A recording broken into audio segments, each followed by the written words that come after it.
he or his aide. Hopefully everything's okay. The final item on the agenda before adjourning the meeting, before dedicating our peace poll this afternoon, is Nancy Howell giving an EPEC membership appeal. So you're going to tell us that the money they save on energy they can give to EPEC, right? That's right. That's right. I guess I can do this.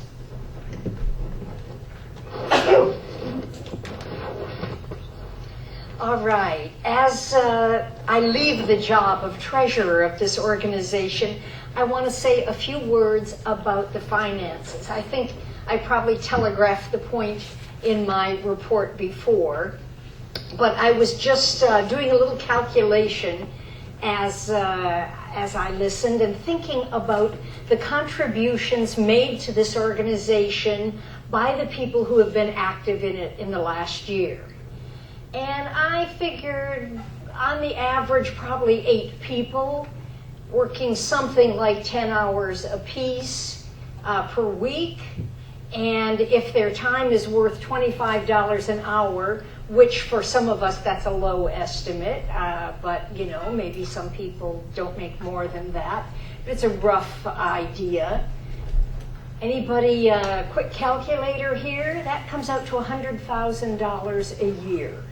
If this group had hired 8 people to work 10 hours a week, doing the things that we have done, working in the high schools in counter recruiting, working in the community gardens, working, organizing the Peace Fair, organizing the continual stream of events that we have had, and working on conflict resolution workshops, one after another over the last year. The group has achieved a lot. And the amount that it has taken in contributions to make this happen has been a total of about $6,000. Well, I don't know if you noticed, I made myself the head of the nominating committee, and mine was one of the names conspicuously not on the list of officers next year. It's the only way to achieve that, as far as I know, is to make yourself the nominating committee. But I'm going to do something else next year, because I really think that the limitation on the activities of EPEC is financial at this point. You have a hardworking and very thrifty group of people who are organizing the activities of this organization. I have many times witnessed ambitions being cut down to the size of the bank balance. That we can't do this, we can't do that, we don't have the money. How much money can we allow to this? Oh, $200. So let's run off those pamphlets and hand them out, or whatever it is. This group is being limited by money. What I'm going to do next year, and I'm pledging my my ego in front of you right now, I'm giving $100 a month next year. If those who gave money last year will continue to do so, and in addition, 5 people will join me in making that kind of a pledge, we can double the budget that this organization has. So I want to challenge you. Maybe you can't afford on that level, but whatever you can do will be very much appreciated and will have a big effect. This is one of those situations where you can make a small contribution and expect a lot of bang for your buck, as they say. So if anybody wants to talk to me later on about financial contributions to EPEC, I'd be very glad to talk about it. Thank you. Thank you so much.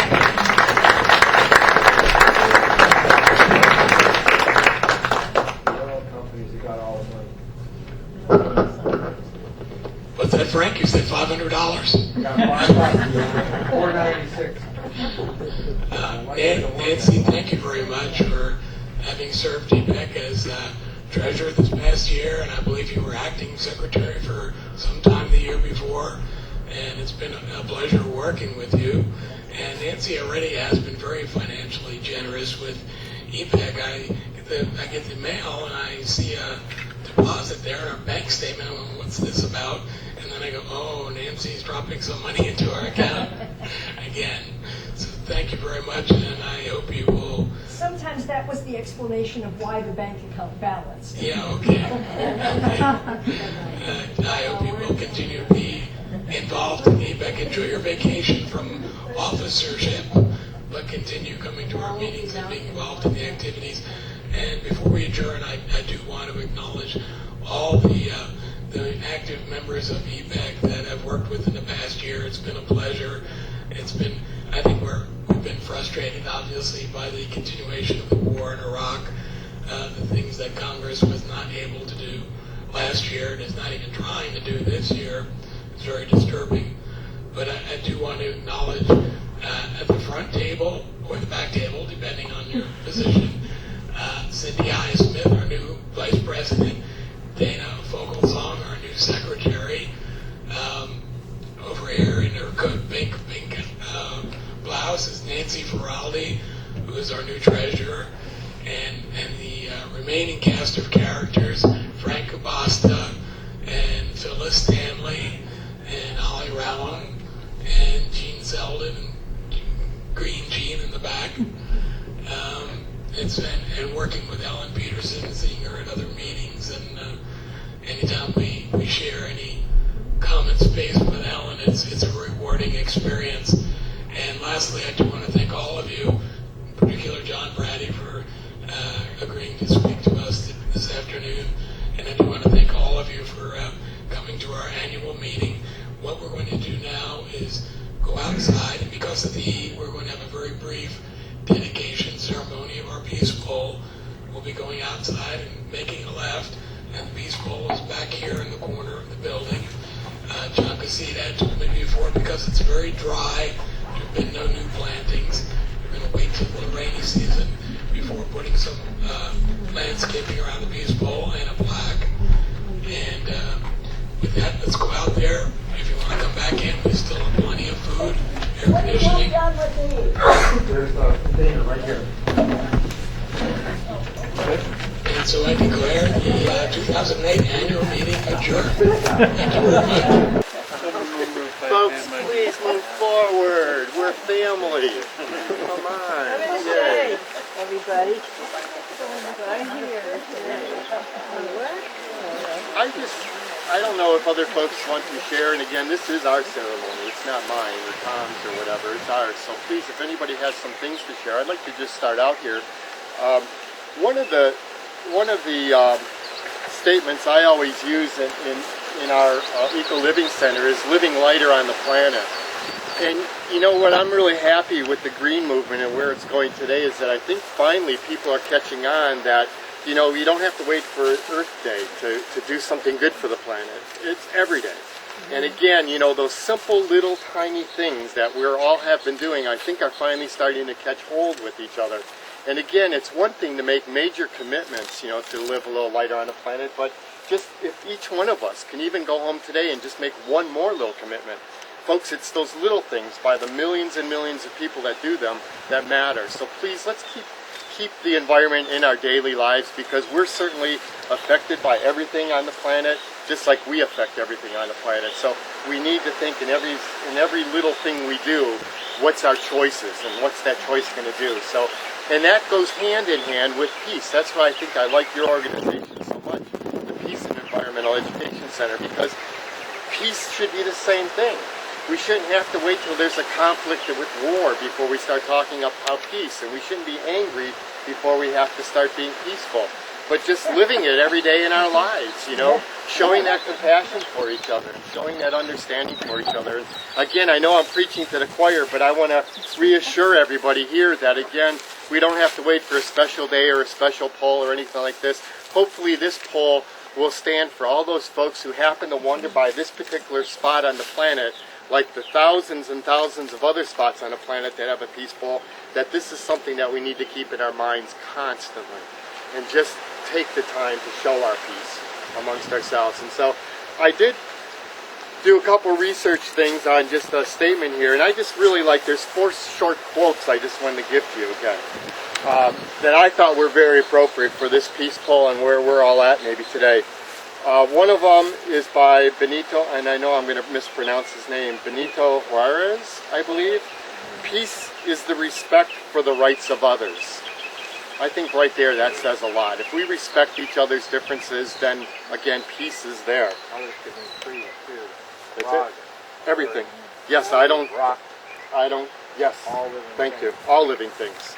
I have no rights to take the life of that, just like anything else. So, the second quote comes from Albert Einstein.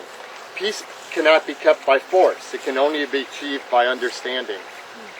And I think that's another thing. I think you realize, I believe personally, that that's the thing that probably gets us into some of these conflicts called wars, is that we just don't take the time to respect each other's rights and understand those people. The third one is from Abraham Lincoln. The best way to destroy an enemy is to make him a friend. And I think that's very much so, as opening up our arms to all people again. And the last one comes from Malcolm X. You can't separate peace from freedom, because no one can be at peace unless he has his freedom. So again, those were 4 quotes I just wanted to share with us as we continue on in our days and again bring peace into our lives constantly. Tom? Yeah, before we finish, or when we finish, just invite everyone to walk around. The message, may peace prevail on earth, is in Spanish on this side, in sign language in the back, and in German over here, and of course English in the front.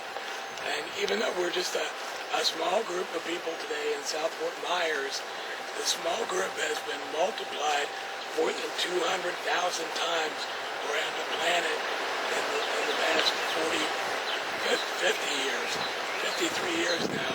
The first peace bowl was planted in Japan in 1955, and now there are peace bowls in 180 nations, more than 200,000 of them.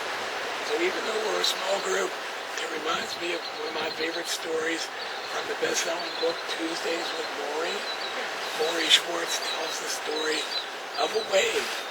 And there's a wave in the ocean, and he's approaching the shoreline, and he sees all the waves in front of him crashing into the shoreline and disappearing. And he gets upset, and he goes, this is the end of my life. This is what happens to me. This isn't right. And he gets closer and closer to the shore, and he gets more and more frantic, and finally he's about to be the next wave to crash into the shore, and the wave behind him says, look, we're not waves, we're a part of the ocean. And that's what we are, this small group in South Fort Myers today. We're a part of humanity, and we all have that oneness, that hope for peace and justice on the planet for all people. As I said before, we can have conflict. That's going to be inevitable. But violence is not inevitable. We have to get rid of that lizard brain that we have from evolution and get more to our spirit-centered brain, that point in our hearts and our heads that tell us that violence is not the way. And I just want to conclude with the statement we have on the cover of our brochure. There is more that unites humanity than there is that divides us. The future of all life on Earth depends not only on the wise use of technology, but upon the expression of our hearts. And just 3 times with me, please repeat the slogan, and let's send it out to the universe. May peace Prevail on earth. May peace Prevail on earth. May Peace prevail on earth. Thank you. And Ellen Peterson would like to make a few words. Ellen is the resident and the proprietor of the Hibachi Center, and she has a peace bowl on her property. And every time you pass the peace pole, you'll think about it. And the more thoughts we can send out that are connected to peace, the more impact we're going to have on the earth. So every day, think towards peace, and someday that's what we'll have. I think Let's it's hope going so. to take more than that. I think we should be studying, and other groups that we belong to should be studying the International Criminal Court. We use that for the states so that they don't war with each other, and we can use it if we make up our minds to it on an international basis.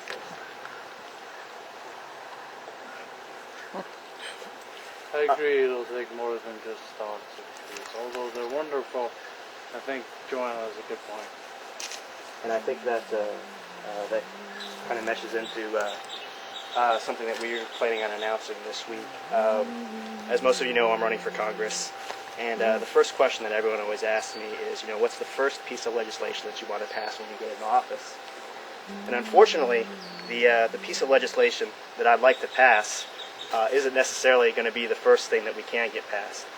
But when we talk about peace, we need to think about how we can put peace into action.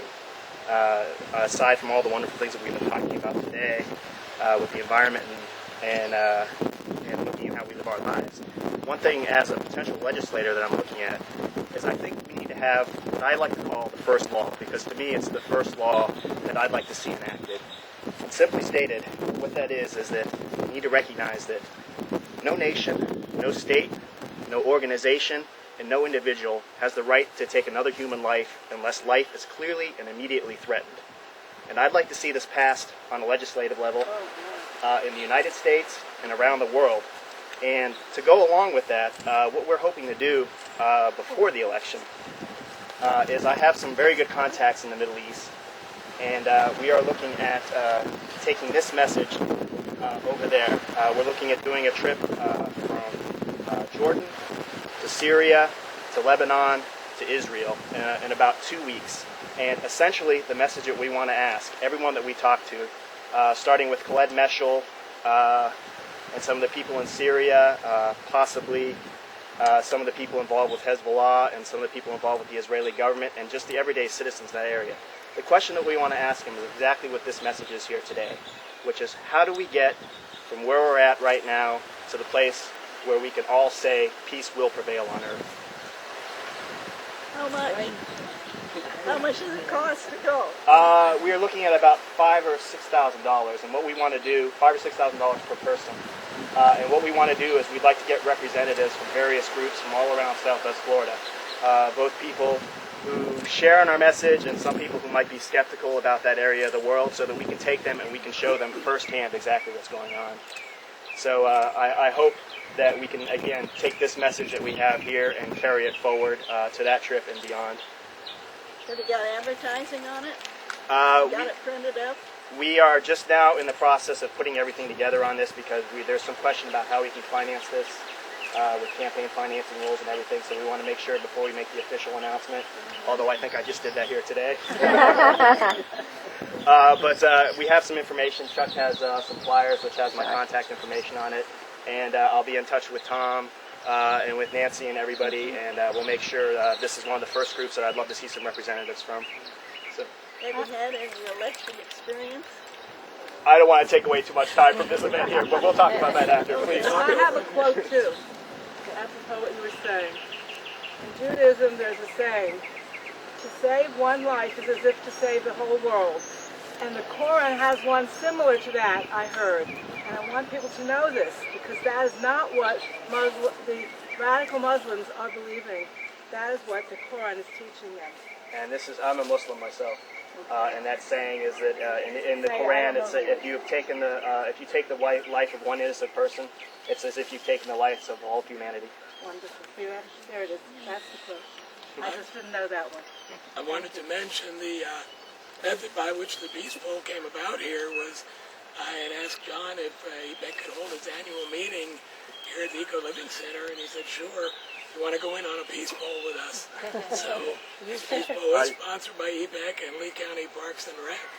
And I believe fate so much because here we have been trying so hard to get a Peace Bowl, and then Tom asks to hold a meeting, and it's like, oh my gosh, where did this come from? So this is, and there is a plaque ordered that will recognize that this was dedicated today by both organizations.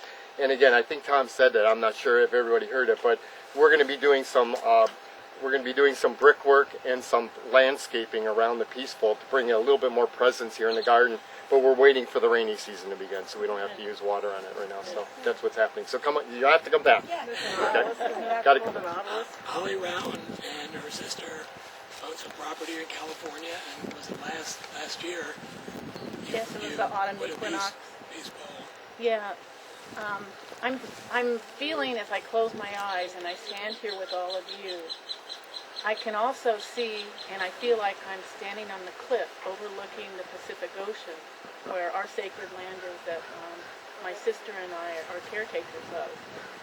And we've started a nonprofit there called the Sanctuary of Gaia. And one of our members actually fashioned that peace pole out of a fallen redwood tree.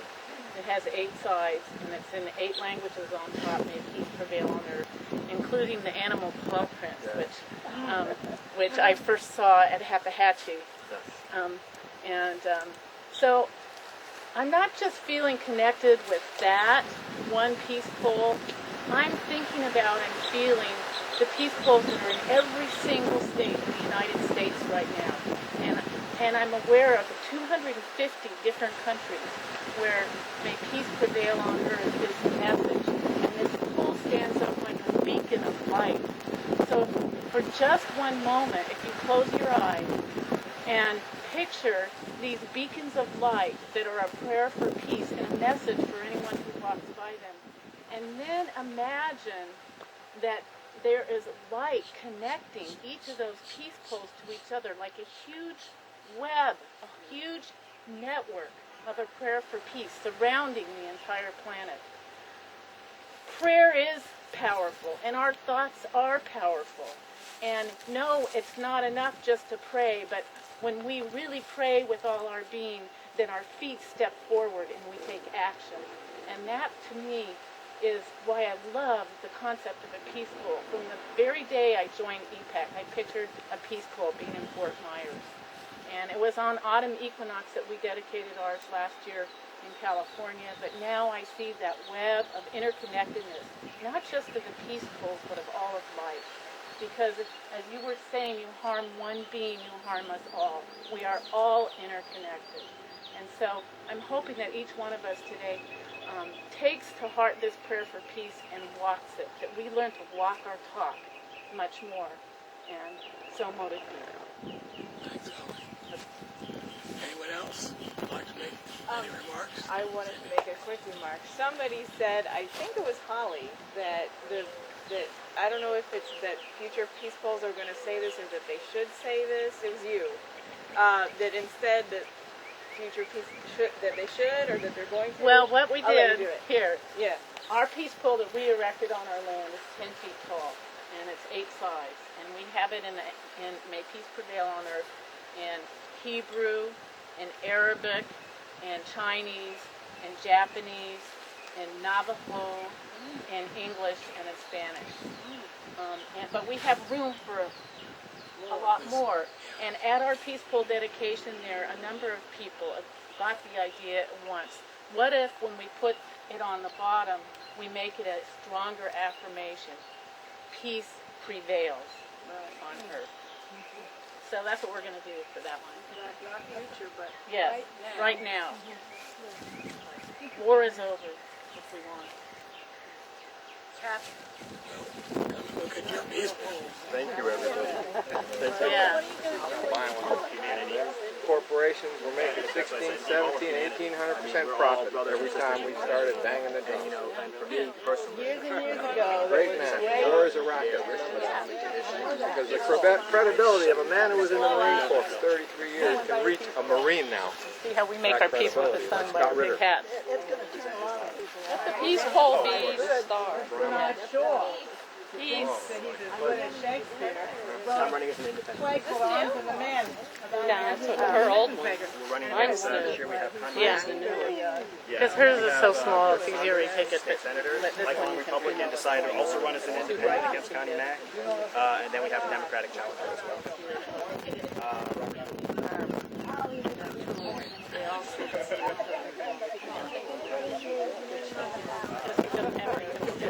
This will be the third time.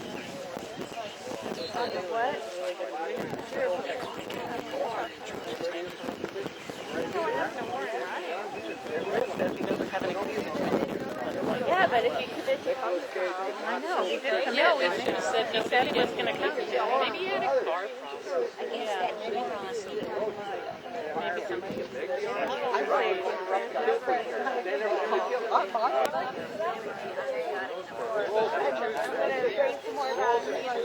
I didn't know about the forest.